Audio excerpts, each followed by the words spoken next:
Langkah pertama, kita harus menentukan fungsi variabelnya. Truk besar di X1, truk kecil X2. Langkah selanjutnya kita akan menentukan fungsi. Fungsi tujuan di sini adalah minimal 250.000 X1 ditambah 200.000 X2. Fungsi kendala lemari 12 X1 ditambah 4 X2 lebih besar dari atau sama dengan 600. Fungsi kendala tempat tidur 8 X1 ditambah 10 X2 lebih dari atau sama dengan 200. Langkah yang ketiga, kita harus mencari fungsi potong. Fungsi kendala lemari, kita harus mencari X2 nya terlebih dahulu. 12 X1 ditambah 4 X2 sama dengan 600. 12 kali 0 tambah 4 X2 sama dengan 600. X2 sama dengan 600 dibagi 4. X2 sama dengan 150 dalam kurung 0,150. Langkah selanjutnya kita harus mencari X1. X1 sama dengan 12 X1 ditambah 4 X2 sama dengan 600.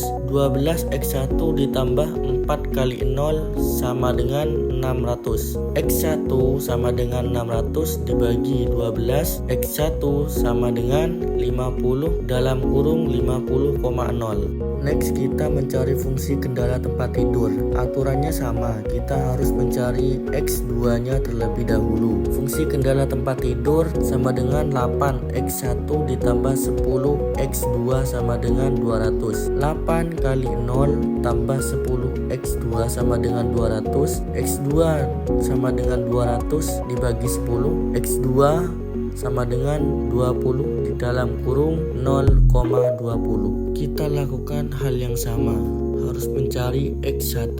X1 sama dengan 8 X1 tambah 10 X2 sama dengan 200. 8 X1 tambah 10 kali 0 sama dengan 200. X1 sama dengan 200 dibagi 8. X1 sama dengan 25 dalam kurung 25,0. Langkah keempat, kita harus mencari grafik yang arah ke atas X2 dan yang arah ke samping X1.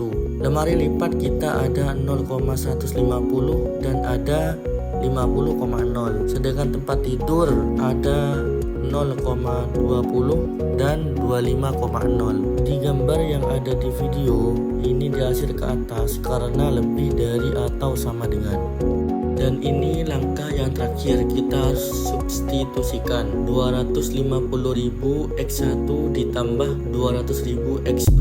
A sama dengan 0,150. 250.000 kali 0 tambah 200.000 dikali 150 sama dengan 30 juta. B sama dengan 50,0. 250.000 kali 50 ditambah 200.000 kali 0 sama dengan 12.500.000. Jadi titik minimumnya adalah yang B, di mana perusahaan harus menyewa truk besar dengan biaya 12.500.000. Sekian dari saya. Assalamualaikum warahmatullahi wabarakatuh.